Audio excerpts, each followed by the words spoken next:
Horror Deconstruction.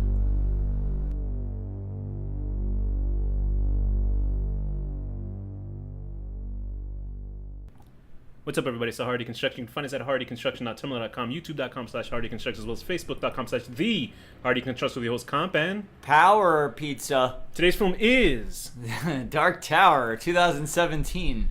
The Dark Tower, 2017. The Last Gunslinger, Roland Deschain, has been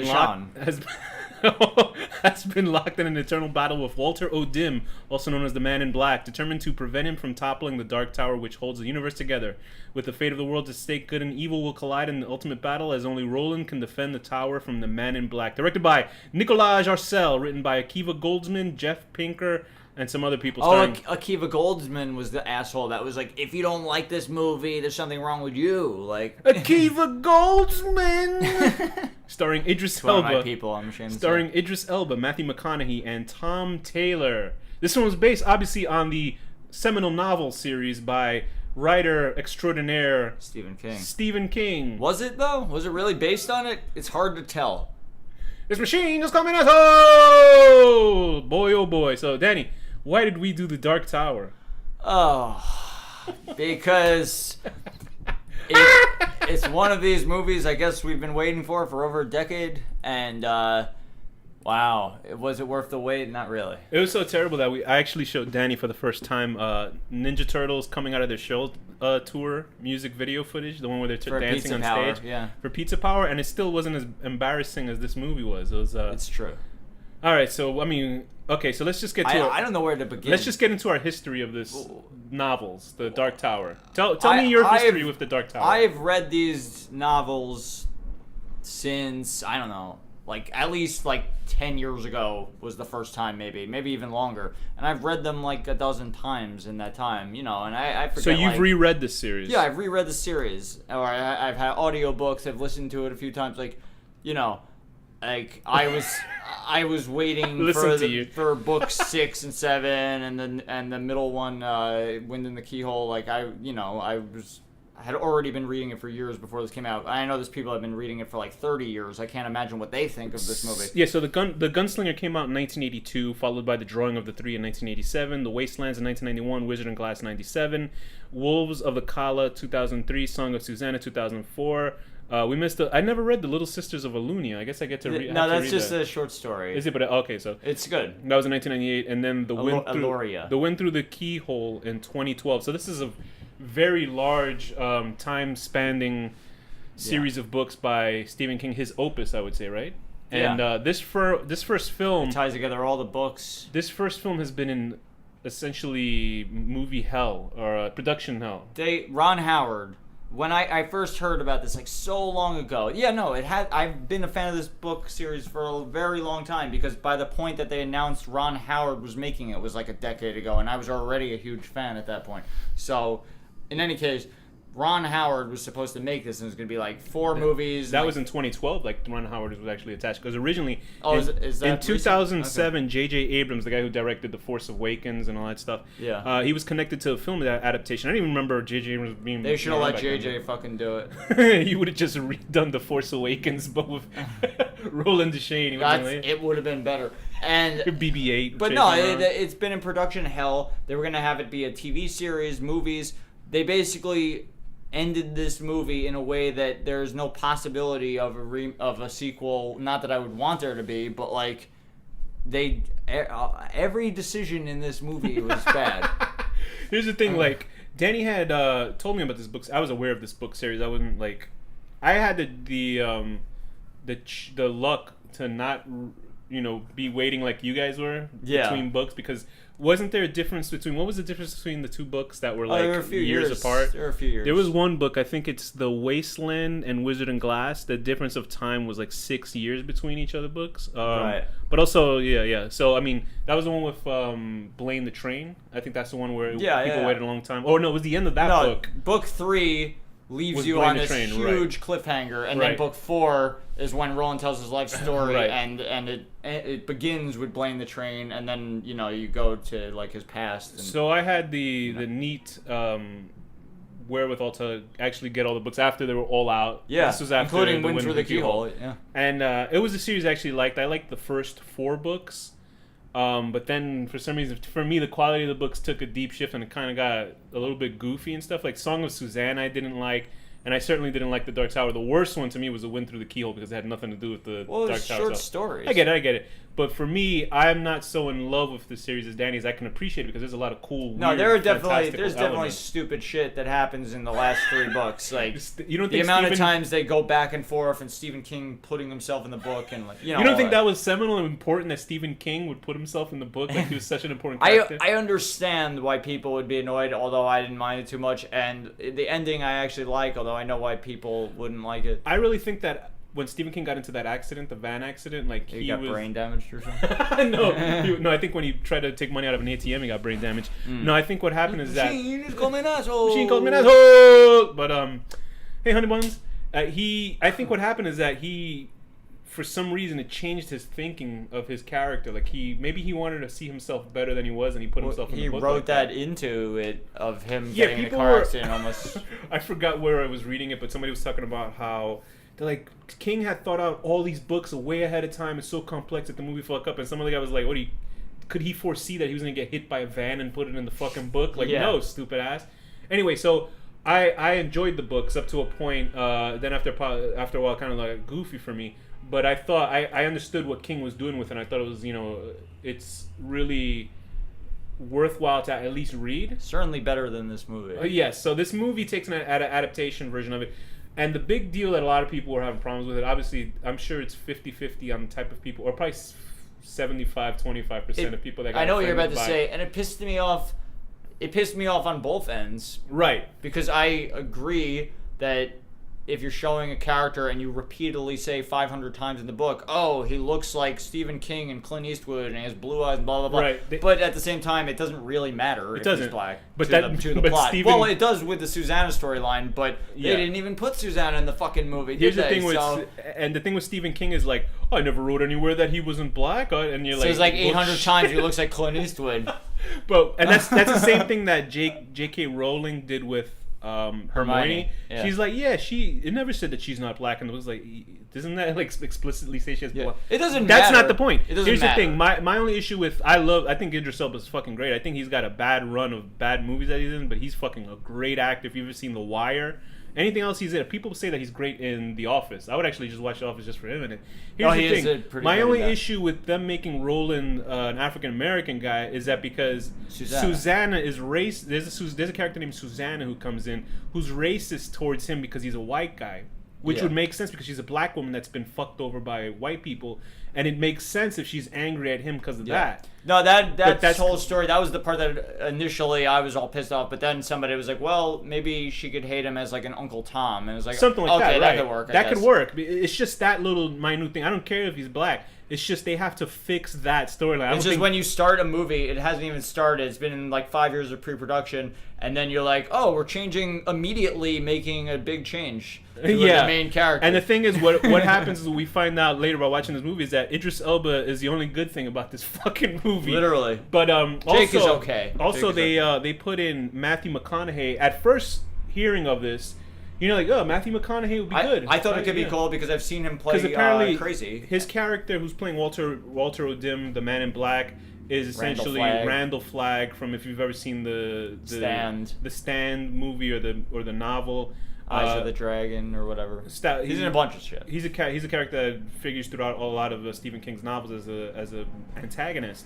And I was like, okay, cool. He's fine because he has that southern. I always got the feeling of a southern sort of charming evil asshole. Not vindictive, although he's sort of vindictive in the books. Well, he's funny and charming and like smiles as he's like killing you. He's not like serious and moody and broody like this fucking movie depicts him. And he turns out to be the worst, one of the worst ideas in this because you're like, wow, Idris Elba had nothing to worry about because he's actually a very good actor. I know Matthew McConaughey is capable of acting good. The thing is, I've seen it. I think what happened is with Matthew McConaughey, he was there is a sharp point when he was in True Detective. He was excellent in that show. Yeah. It's a great show. I've You heard guys about should that. watch I it. heard Yeah, I it's think really you would good. enjoy that. The first season you would like. Second season I liked, but a lot of people didn't like the second season as much. But he won an Oscar for his portrayal in this film. And all his acting abilities get sucked into the Oscar. They're in there. He has to crack it open and reabsorb it. It's like Indiana Jones. Just to crack it open, and light comes, and he turns into a skeleton and melts. But for some reason, there was a sharp point. There's this YouTuber called Grace Randolph, and she was like, there was a point when he started doing like a commercial for these car commercials, Lincoln cars, I think. Okay. And she was like, for some reason, he took himself way too seriously in these commercials, where he's speaking in these weird sort of. You have to go Google Lincoln. Matthew McConaughey did a movie called Lincoln Lawyer, but that actually I heard is good. But he does these actual car commercials, where he's like sitting around waxing poetic and being all fucking like the dude from what was that movie? The Big Lebowski. Okay. He's like, life is like so wonderful when you see the skunk. And you're saying bullshit, and you're like, what's this got to do with cars? He's in a car talking all this shit. So then people got the idea, like, he's taking himself way too fucking serious. You know, he's the guy who's like, all right. He's that guy. You know what I mean? And then he does a string of good films, and now he sort of loses goodwill with people in these shitty roles, and you can see him take himself way too serious. Like, he wanted to chew scenery, but he's not a scene chewing actor. Yo, you know this what I mean? fucking You know, who's a good scene chewer is like Malcolm McDowell, or like mostly British actors can I don't know what I'm saying. It's like I'm gonna say a Chinese they phrase. should have every scenes. time he came on screen in this movie, I felt annoyed. He turned down the role that the father character. Yeah, in don't Guardians of the ruin Galaxy too 2. much because I still haven't seen that. Yeah, I he have was supposed to be the father character in the Guardians of the Galaxy 2. Star-Lord. He was played by God, what was that actor from The Thing? What is his name? The guy Snake Plissken. Kurt Russell. Kurt Russell was fantastic in that fucking movie. But he turned that down to do this because I guess he wanted to be, a scene chewing villain. See, he could have been a good Randall Flagg. Yeah, so this is who's key. Matthew McConaughey. Yeah, he could have, but he had a decided shit not to. script and he did shit acting. I know. So let's get into this film. This is a film that obviously both of Danny and I have a huge history with this book series. The adaptation of this film is so bizarre. This director fucked it. I don't know. I can't even imagine what the original. It's as if first of all they started it off. The first what's line the first thing in the book? Is like the man in black is fleeing across the desert and fucking Roland's following him. I can't think of the exact line off the top of my head, which I'm kind of embarrassed right now, but it doesn't matter. The point is, it starts off, Roland is fucking chasing the man in black across the desert. That's it. And how did this movie start? It starts off with this like Algo Ciento, which is like where they keep all the psychics, and they turn it and they completely warp it into something that it's not, and like they're taking shit from book 7 and putting it in the first movie. Like, it just I don't know if they made this movie with the intention of having sequels, but they killed any chance of it from the first second of the movie. This is the opening. The man in black fled across the desert, and the gunslinger followed. Yeah, that's the first image, because the first book, as I was talking to Danny, is just inside Roland's head. It's sort of a western, very slow. It's like a western not psychopathic, but psychotropic sort of film. I always tell people when I recommend the book series, because I love the first book, but I'm always like, read at least up to the second book to get a real second book's idea. Fantastic. Because if they read the first book, they might be like, "Oh, it's boring." But yeah, it's like a weird western. I mean, I novel. like it, but it is kind of boring. But the second book is immediately like, "Whoa, this is." The amazing. first book is almost like a drug trip, because at the end of it, there's a big whole like mind fucking sort of weird galaxy, dimensions and shit talking. But it sounds like a drug trip. It's completely different than the other books, in the sense that it seems like a straightforward western with little hints of, surrealism and fantasy and stuff like that. And then the second book is like monstrosities, right? And, like, so stuff like that. And all this shit. This movie begins not even with, that line is said like half an hour into the movie or 45 minutes into the movie, and it's like whispered psychically whispered by a woman into Jake's ear as he's sleeping, and I'm like, what the fuck does this have to do with the movie? That shot should be the iconic shot of Walter O'Dim on his horse galloping down into the desert while gunslingers chasing him. That's how it should be. But they started out in this alternate universe, or this other universe, where these kids are. What did they change from the novel to this version? Because it's not like, what did they change? What didn't they change? This movie, it's not even anything. It's like as if somebody, like, I swear to God, they read like Wikipedia entries for each book, and we're like, oh, we'll take that. Yeah. Okay, let's not have this. They cherry picked sequences. They got rid of everything from the other books to make it into one movie, and they still fucked it up. Even if they change, and their whole reasoning is because the Wheel of Ka, this is a sequel. Yeah, that's cool. Actually. I was talking to Danny. I was like, this is sort of like when was that a reference to the Long Walk? Yeah, that was the okay, turtle. See, that's fun, but they still fucked it. No, I meant the Long Walk. No, company. that wasn't. What's the name of the company in the Long Walk?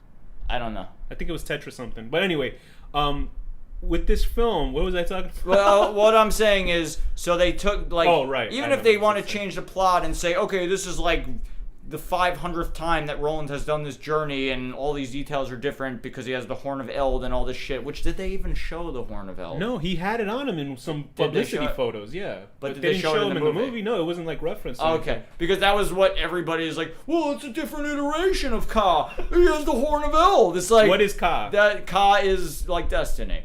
And so, yeah, at the end, and this is a big spoiler. If you haven't read the books, you shouldn't be listening to this anyway. Yeah, but, this is a spoiler episode. But, yeah, at the end of book 7, big spoiler, he goes up to the tower, and he gets punished and made to do the whole thing over again. Right. But now he has the Horn of Eld, so it shows he's making some sort of progress. So what I was telling Danny during this film is that this is sort of like when Capcom's film of Street Fighter the movie came out, and it was like a bizarre, but that was much closer to the material because it was people fighting. Yeah. It wasn't in the streets, but it was fighting.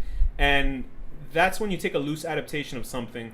Okay, let's say something that's a decent adaptation. Mortal Kombat the movie. Yeah. That's a decent adaptation. It's not going to be 100%, but at least I was closer to the material it's than capturing this the vibe of the fucking game. These were 7 books that they try to cherry pick from there's 7 books, and then they had the idea of thinking about making Roland's younger years, because there's like when he's younger, I think that's not the Wolves of Kala, that's the Wizard in Glass, right? Yeah, that's when he's younger and he's with his best friends and they're fighting in this.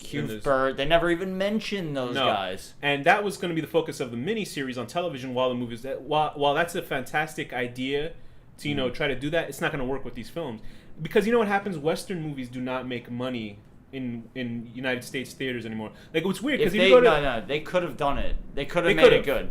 They could have started, if they made a TV series. Had they made the film on the Calling of the Three, what is it? Drawing of the Three. If they made the first movie based on the Drawing of the Three and put parts of the first book in it, there's a possibility of making that film. It would be surreal and weird. They could have made like 3 seasons of a show, like a Netflix quality show, and made it good. They're not gonna make sequels to this. No, this is garbage. We will see this return in 7 or 10 years as a Netflix series. I hope so. If Netflix is still around, because they got $20 billion. I hope that they do. This would be a fantastic Netflix series, but from what we got and the money that it didn't make in the theaters, it's not gonna make money. Which is a weird angle too, because hot mom, the mom Jake's in the movie. Oh yeah, and that's another thing. So it's like they decided, let's make a movie that doesn't star Roland and instead stars Jake and makes him like basically the golden child. Like, what the fuck? All right, let's go. What are they going on? Let's quickly go by scenes and what's different. And they change every detail of his character. Like, his entire character development is based around the idea that he doesn't have parents, that he's like this like outcast child who finds his real father, which is Roland, and he goes to that world. First he gets killed and he has no idea why he's there, and Roland finds him and lets him die, which shows Roland is they would pussy out and not do in this film. Which they would pussy out, but it shows Roland is kind of like a bad person. And so the essential, we're going to be bitching through this whole episode. And then Jake is like, back in his world now, and in a different dimension. The essential basically. gist of this film there is are other worlds than these. That's the main quote. Here's the essential gist of this film. There's a dark tower that is supposed to be the plane of or a centerpiece. It's all the levels of the multiverse, basically. And it controls balance between all these different universes that we're in, right? And there's beams that are holding it up. While that's going on, the Man in Black, for some reason, I didn't watch whether he works for the Crimson King. He works for the Crimson King in this movie. I don't know, because you just see All Hail the King, Crimson King throughout the film. It's implied that he works. So he works for the Crimson King. But that's not really kind of looked into that much. Yeah. While he's working for the Crimson King, he's working with these people called the Cantoi, or these low men. The low men. These people that are like half animal, half people. In the books, they were actually just people with like rat heads and bird heads. Well, there's Tahin and there's Cantoi. In this film, they're just people with like super weird makeup effects. Not bad makeup effects, mind you, but they're wearing human flesh, like fake human faces on their heads. Well, that's what they why they're wearing it around each other, I don't know because nobody's looking at them. Yeah, I would right. understand if they're working in New York City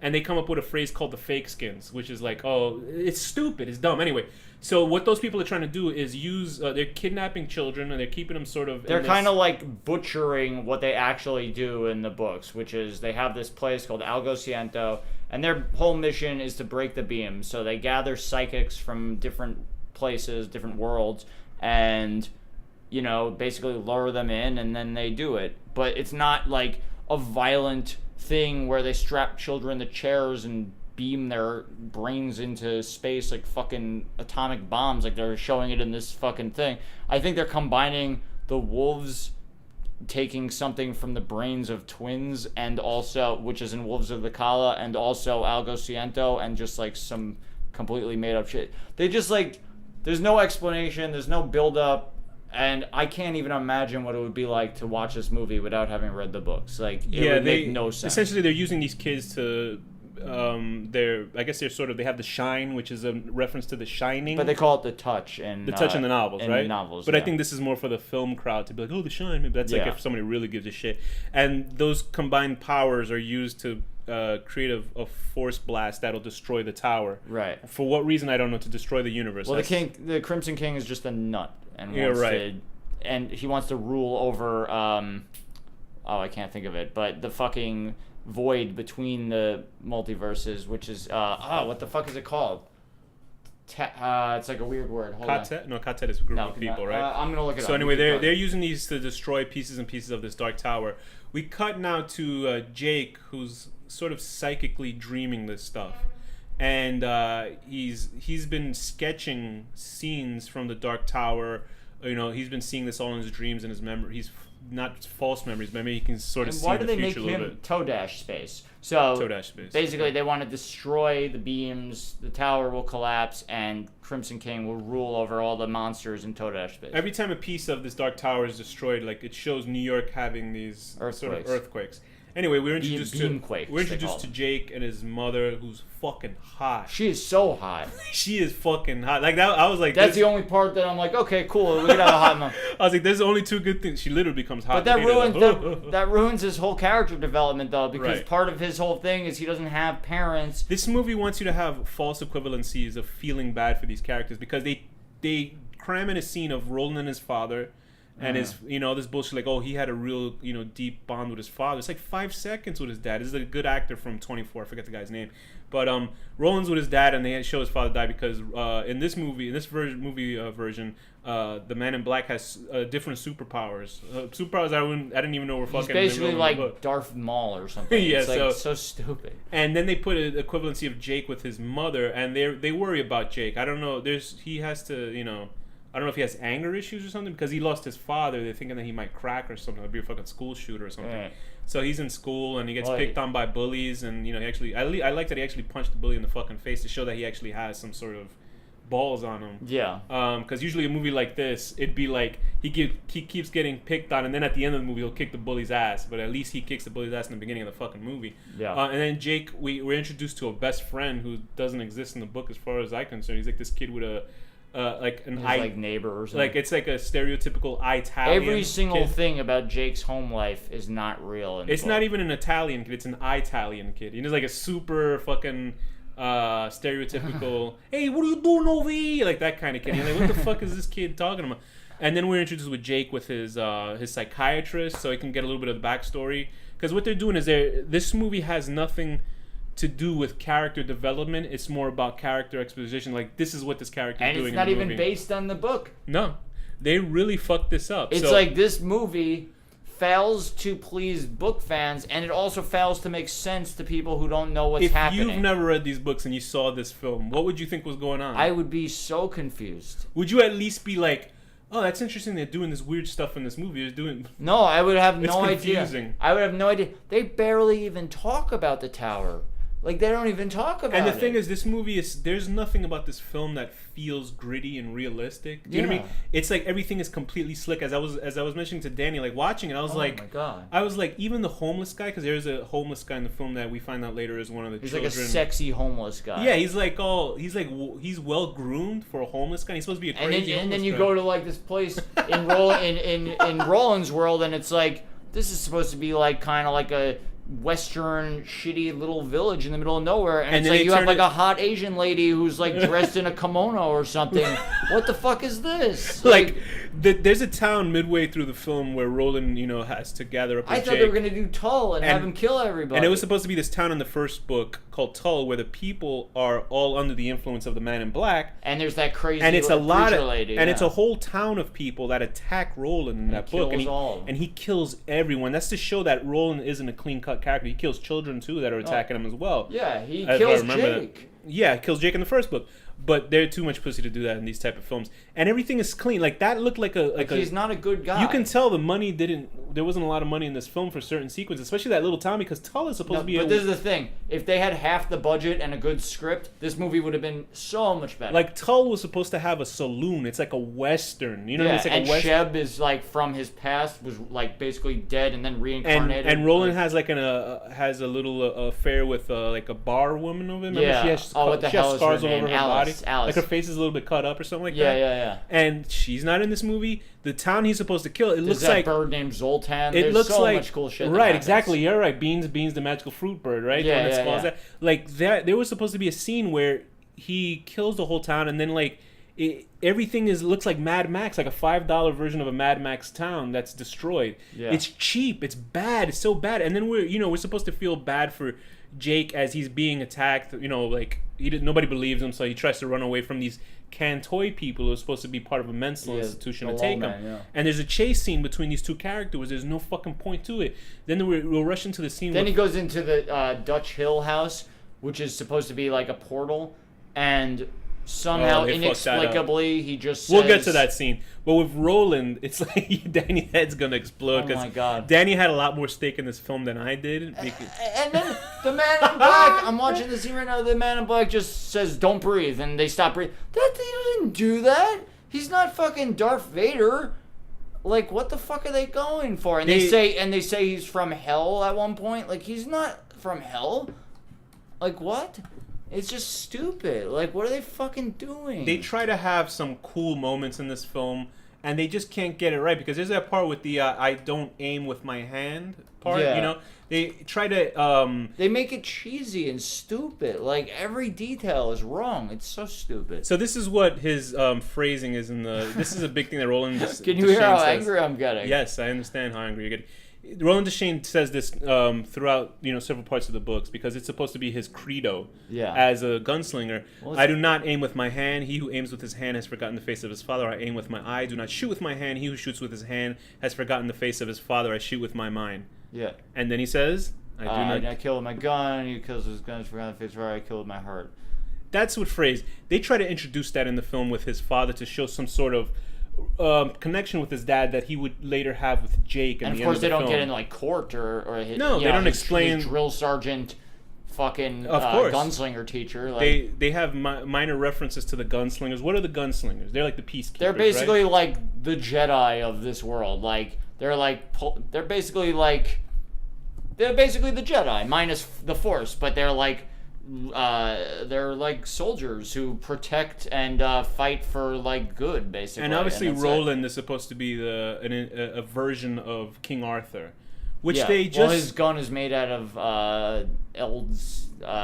Arthur Eld's sword, right? Which is a completely it's just said in one scene for no reason. They're like, oh, his guns are made from the swords of Arthur. Like, what the fuck? There was a point you pointed out where the Man in Black was explaining, he was giving backstory to a minor character about something about Jake. It's like, why would he say that in a real setting? Like, yeah, I completely forgot the fucking they're just taking little bits and throwing it in, and it's like, oh, this will satisfy them. I do not aim with my eye, I aim with my heart. What they try to do, they try to adapt 4 books into 1 book without 7 books. Well, yeah, but there's you're right. Because they're mentioning the Algos and stuff like that. Yeah, and they're showing the wolves. I think they were. Because what the director said later on is like, oh, this is this takes place after the first book. Then there's this random giant scorpion monster that's attacking Roland. Do you think that was supposed to be a version of Mordred? Mordred is supposed to be the spider monster man character. I don't think so. I think they were doing a slow mutant from the first book, like you said, but. In the first book, it's a very straightforward storyline. Yeah. It's Roland is looking for the Man in Black. He goes to this western town. He destroys the western town essentially, and he meets up with Jake. And he essentially sacrifices Jake because he wants to kill the Man in Black that badly. Mm-hmm. And then he's sort of left with this heavy burden and guilt by the end of it, and that's how it ends. And then the second book comes on after that, where he meets 3 new characters, but they're not even mentioned in this book. But here's the thing: Idris Elba is probably the best thing in this movie, besides the hot mom. But hot mom is they great. waste. Jake's okay. He's fine. But they waste Idris Elba in this movie. They waste Roland's character. He's a great Roland, because Roland's supposed to be this sort of. I remember what spoke to me most. The funny thing about the original books is that Roland is supposed to be this robot who has no idea what the fuck's going on. How he doesn't know how to act with people. Especially when he goes to Earth. He hasn't been around people for like 40 years. That stuff fleeing across a desert. Yeah, that's what you find out in the second and third books throughout. You know, his character interaction with other people. But in this movie, he's sort of playing that role because he goes to New York, and they try to make it funnier, but it's like awkward funny. Yo, but even that, it's like, okay, this is some dude who grew up in a different dimension and has been walking across a desert for like 40 years, and now he's in New York City, and like, they don't show like awe or anything. Like, wouldn't he be like blown away? He's never seen a car before. Like, he's seen like ruins of a car. Like, he doesn't know what it is. He's never seen an operating anything. Like, you know, he's never seen any of this shit. So it's like, now he's in New York City. It's the biggest city in the world, and his like reaction is like, he's telling a girl on a bus. He's in a bus. Like, that's amazing. He's telling a girl she forgot the face of his father. That's like literally it. That's it. It's so stupid. It's so stupid. We have Jackie Earl Haley, the guy who plays. I'm getting real worked up. Jackie Earl Haley, he plays Sayer. Oh, I didn't realize that was him. Okay. Yeah, Sayer. He was from Watchmen. He played Rorschach. He was fantastic in that fucking movie. He was also in that Freddy Krueger. I was going to say that, then I realized that. I don't want to say that. He's in this film. He plays Sayer, and he's interesting for what it is, but it's a waste of his acting. And Richard Sayer's like, it's cool, but it's like, he's not like an important character. Like, put fucking Eddie in the movie. Remember there was a big deal about casting that one girl from Mad Max? Yeah, well, because they said she was the female lead. There you go, because I guess there is no female. Besides, the mom is really the female lead of this movie. And the mom isn't even in the book. I think that was Abby Lee. She's playing a character named Tarana, who's literally mentioned like for one sentence in book 7. And when I read that she's the female lead, I was like, this movie's going to be horrible. Like, they're taking characters that are mentioned for 2 seconds and putting them as leads. And there's other references to Stephen King books. Like, there's a part when he's walking through the woods and there's a Pennywise, and you see old Blaine carousel. For a second. And I keep calling him Idris. And Roland is like, you know, these are remnants of a world from way back when. And talk about the editing in this film. Oh, it's so stupid. It's like they shot like way too much stuff and tried to cram it in. Like, there's scenes where like even the scene where Jake kicks a shoe through the portal, and then it shows him, he's barefoot on one foot, and he sees his shoe, and he's walking towards it, and all of a sudden he's walking towards it with 2 shoes on. It's like, it's confusing because you expect him to be walking towards it with 1 shoe. It's just little things like that. There's a lot of little things like that. There's a scene where there's a scene on top of rocks when Roland first meets with Jake, and the editing is so bizarre. You don't know where they're standing on the rock face, because literally he's about to drop Jake over these rocks into a pit, and then like he lets him go, and then all of a sudden it cuts to like 5 seconds later, and they're far away from each other. They also fight these mutants in the fucking trees in the forest. Yeah. And this mutant who's like, I guess there's 2 different types of mutants they fight in this movie. Well, one was a demon. I thought it was the same one. One was a demon. But nobody knows that. Nobody watching. Yeah, no, nobody watching the movie. I know it because I know that they're in the first book. Jake gets lured in by a succubus who then goes on to impregnate Susanna in book 3. Yeah, right. It goes into all weird shit like that, which I don't understand how they could adapt. I mean, there's such a complex story, and I understand you can't adapt all of it, but you could try. Like, but Jake runs into his. Try to adapt anything of it. Jake runs into his father's ghost in this film in the woods because it's something manipulating his mind that can read his mind. But his father's not even like that in the book. His father's just, his parents don't give a shit about him in the books. Yeah, in the books, his dad is a big TV executive who's a rich, and his mom's an alcoholic. Yeah, so his parents can sort of like ignore him, so he's able to go on his journeys without being bothered. He has a nanny who has no relationship. She was more of a big character. Which would have been fine in this film because it would show that he doesn't have to give. They're trying to give him some sense of his, like, because in real life, like, if his parents didn't get killed and he decided to go on this adventure, they'd be like, wow, he's sort of a shitty kid. No, his parents are horrible. I know, but in this movie, and then he leaves them a note like, good luck, and just leaves. Like, right. So in here, they have a scene in a forest where he sees a ghost of his dad, and it's like a red mist, because then Roland sees his father. Like, it's supposed to be some sort of... They're really trying to force this relationship between Roland and Jake, but I didn't really give a shit about their relationship in this film. Well, it's there's like, a whole it's a very, book on their relationship. Yes, it's a very empty sort of... The first, Roland betrays him. He finds this kid in the middle of nowhere who was hit by a car and transported here. He has no idea what's happening. He throws him off a fucking cliff or off a bridge, off a mountain. That's another thing. And then he goes crazy. Both of them are going crazy for like an entire book. And then he brings him through the portal and reunites with him, and now he's like his son. And there's a very essential character who's been left out completely. It's Jack Mort, who is this psychopath that pushes Jake into the street where he gets killed and meets Roland. They tried to, and he also is very directly involved in the character Susanna by throwing a brick off of a building and hitting her in the head, causing her mental illness. Yo, if they just did the first book straight up and not all of I understand that they want to cram everything into one book. But you could make the first book the first half an hour of the movie, and then do the second book. It's like that. You can do that. Introduce those 3 characters, and then they go on their adventure at the end. And I think that, I mean, like, from a reading perspective, when I read the first book, and then I read the second book, I was fucking hooked. Why would it be any different in a movie, you know? I mean, like, the whole town scene, they all look like extras from other Western movies. And then they have the Asian psychic woman that comes in. There's no problem that she's Asian. I'm just saying she's actually a very hot woman. It's just she's out of place because they have like these good-looking Hollywood actors. Like, they would be missing That's teeth. why it's completely they would be filthy. slick. Like, it's like stupid. And then they find a way to put the Wolves of Kala in this film. They don't even look like the Wolves of Kala. They just look like random mutants from different Mortal Kombat. The only part that's cool is when he's loading the gun. That's it. That's like, and it's like super obvious CGI, but it's awesome looking. Like, kind of cool stuff like that. But they make the whole Algo Ciento, all this shit. They make it like some weird cheapo version of 12 Monkeys. I kept thinking of like the flashback scenes in 12 Monkeys. It's like they did some shitty version of that. They obviously it's like a sci-fi. Or they something. obviously so blew their budget towards the latter half of this film when they have to have that fight with the Kantoy mutants or whoever the fuck they're fighting at the end, the ninja warriors. Yeah, like that the they have to ninjas battle. attacking this random town. And then they try to put the last 15 minutes like comedic effects once Roland is in Jake's role. It's not even a monumental thing when they're jumping through dimensions and shit. It's like not monumental. It's just like, okay, we're just moving on to the next scene. Like Roland sits in. Roland has never seen. He didn't know about any of these alternate dimensions. Also, Roland can heal quickly. Remember that? Yeah, he's like Wolverine. But in this, like Roland, he's in a hospital room and he's like looking at the TV where there's a commercial. There's a pretty funny commercial actually that I've seen before with these raccoons. Yeah. And he goes, "Your animals can talk here too." There's no animals talking in the beginning of the movie. There's no animals talking. Like, he's talking about that doesn't Billy happen. Bumblers or something. No, but in the movie, yeah, not in the movie. In the books, yes, they talk all the time. There's fucking birds that talk and shit. This, he's just like, oh, they don't talk in here. It's like, who the fuck knows that? They didn't show that. They're supposed to be funny when he's talking to the doctors. They're making references to book.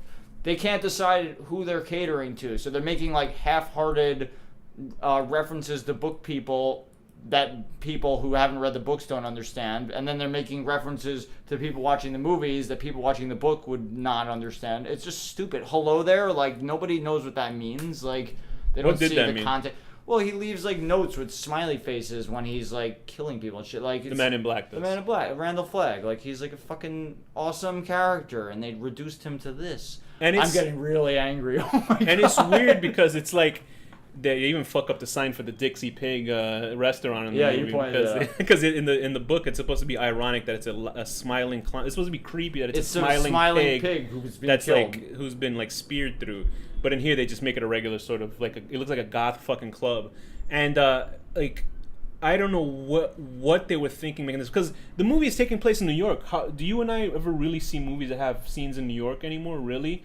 It's not really. John Wick is the only other movie that I can think of recently that's like New York as a part of the city, and it's here too. But it doesn't matter. They could have shot this shit in Canada. I wouldn't have known it was New York. It wouldn't matter. I noticed Chinatown because I was fucking there 2 weeks ago. You know what I mean? It looks nothing like New York. So what the main draw is, and how important was that female character, the female lead? What did she do that was so important? Nothing. She literally had no point in the movie. I don't understand what they were. I don't know what they were thinking. Like, and then there's some secondary Kantoy guy that works for him.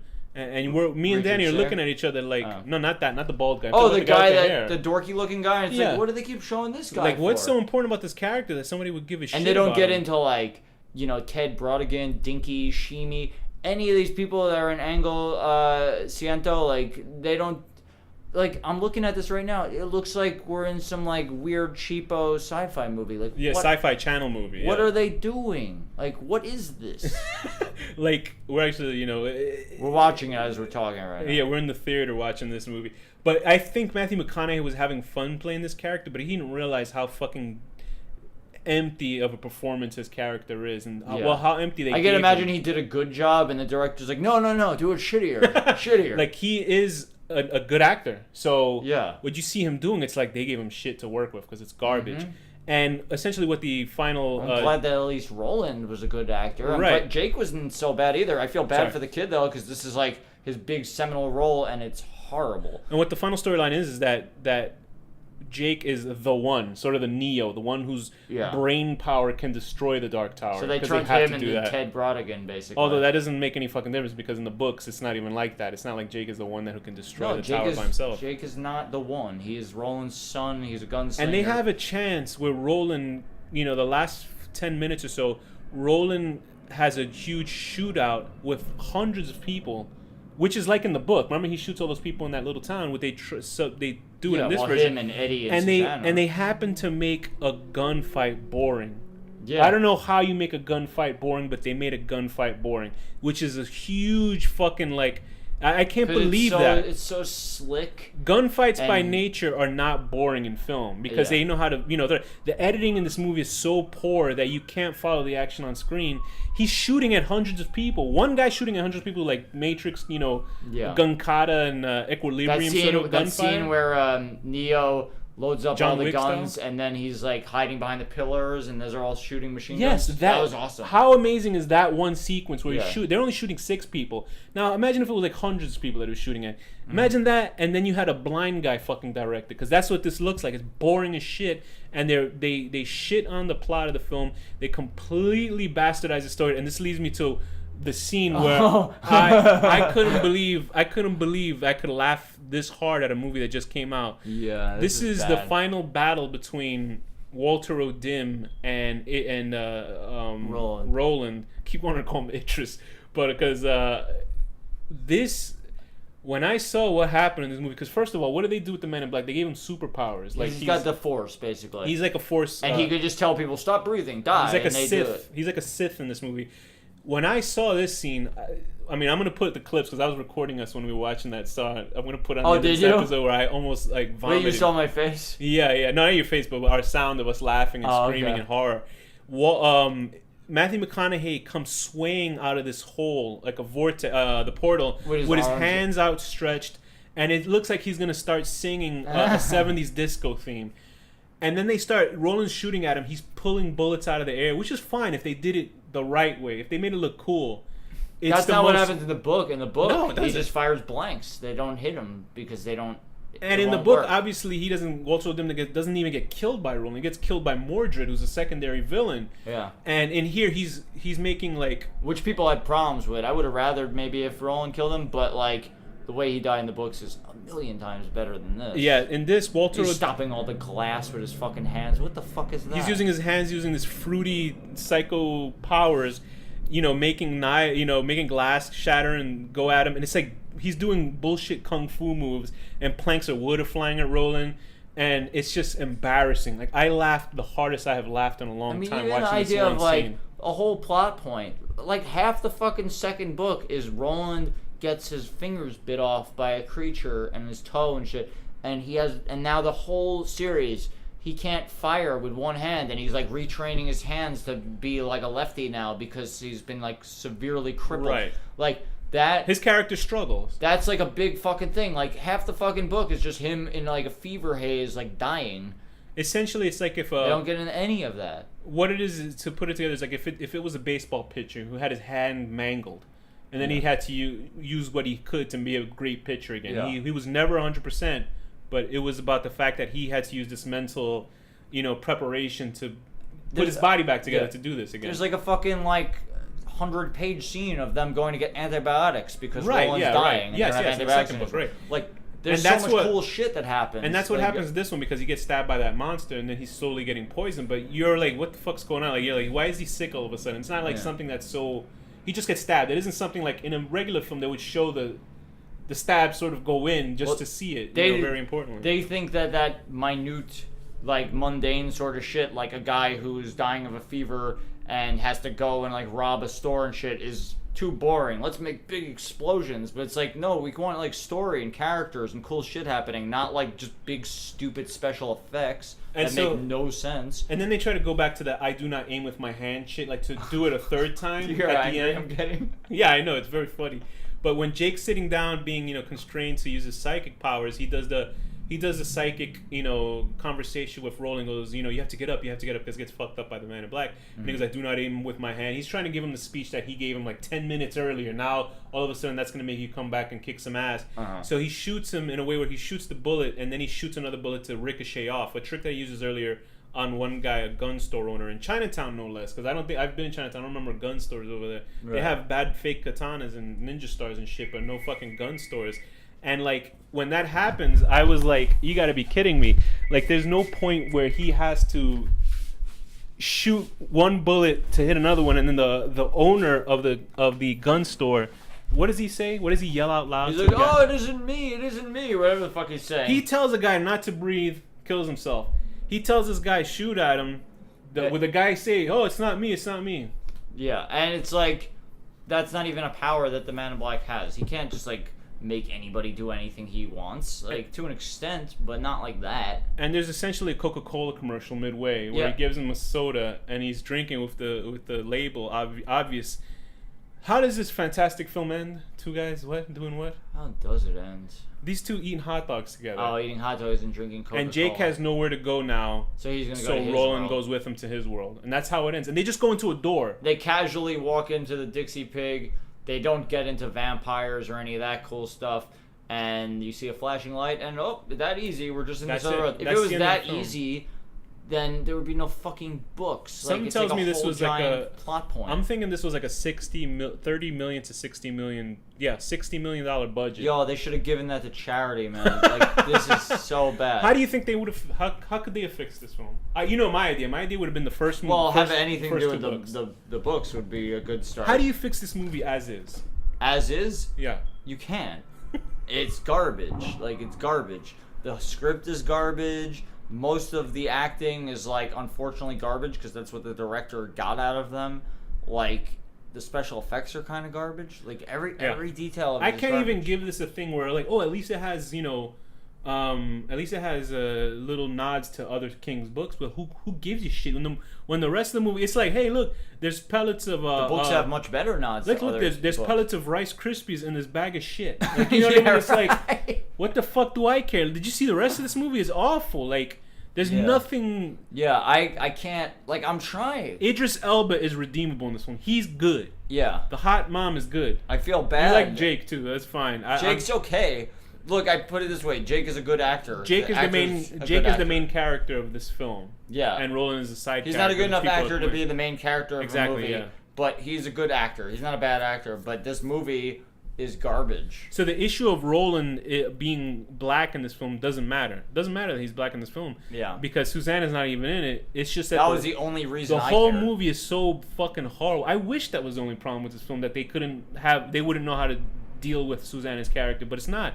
It's because the movie's so fucking badly adapted. They don't know what the fuck to do with the storyline. Eddie, it's so Susanna, bad. They're not in it. Like, they're not gonna be. I couldn't in it. imagine they're not making a sequel because they killed the Man in Black. How could they do Oi? Like, how would they even be able to do that shit? Yeah. Eddie, I can see because he's like a junkie. Susanna, how would you do? Because and you know who would have been great for Eddie? I heard someone say this once. I was like, yeah, totally. Jesse from. Yeah, that's what people said too. Makes sense. And Susanna is supposed to be a woman of color, pulled through time from the and she's schizophrenic. Yeah, she's living in like the before civil rights movement was complete.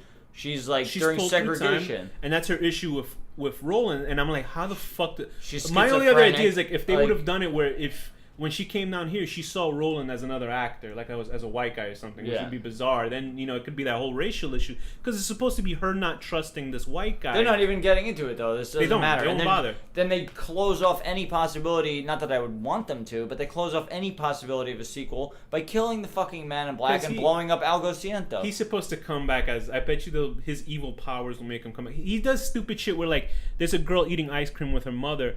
And he touches the girl and goes, hate. And then her eyes turn black. And then she looks at her mom with an angry face. And I'm like, what's the point of that? Like, that's not what his... It's stupid. I mean... I guess that is something that he would want to do, but it's not like... but he wouldn't say hate. It's just He would just look at them and that would happen. It's just a cheap way to show, he's evil. No, you see that guy? He's evil. He's not a good guy. He's evil. No, him in black isn't evil enough. You stupid fucks, of course. Yeah. That's how he's written in the book. He's written in black. In The Stand, he's like much more of like an actual demon. Right. And even then, he's not as stupid as this fucking book. Oh my god. This is a bad movie. It really is bad. Okay. Wow, how long did we talk? A while, right? It's about 49 minutes. It's actually pretty considerable. We were usually done to hours or long before. But I would give this movie... I'm going to actually give it a little bit higher. I'm going to give it a 3 out of 10 million.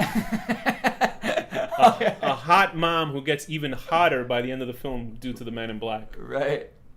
Okay, that mom is and fucking hot. I'm trying to find this woman's name, but... She is so hot. She was super hot. Go look. Go do while I'm looking for she's gorgeous. I'm going to give this movie a 10 out of 1,400,000,000. Yeah, that's her. Catherine Winnick. Oofa. This is, when you do the Italians put their fingers against their mouth and wow, that's exact. Oofa. That's nice. She's that personified. That's a nice piece of meat right there. Sorry, excuse me, ladies. I meant she's a lovely woman. No, I would give this honestly like a 0 out of like 500,000. Yeah, it's that bad. With that, Danny. Wait, I didn't say my rating.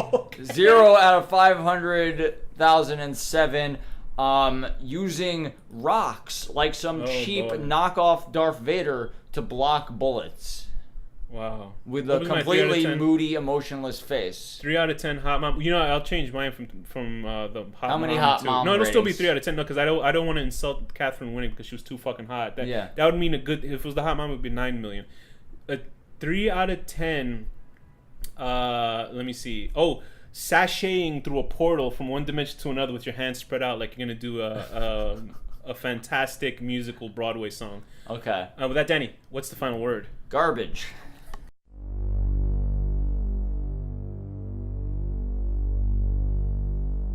The horror deconstruction.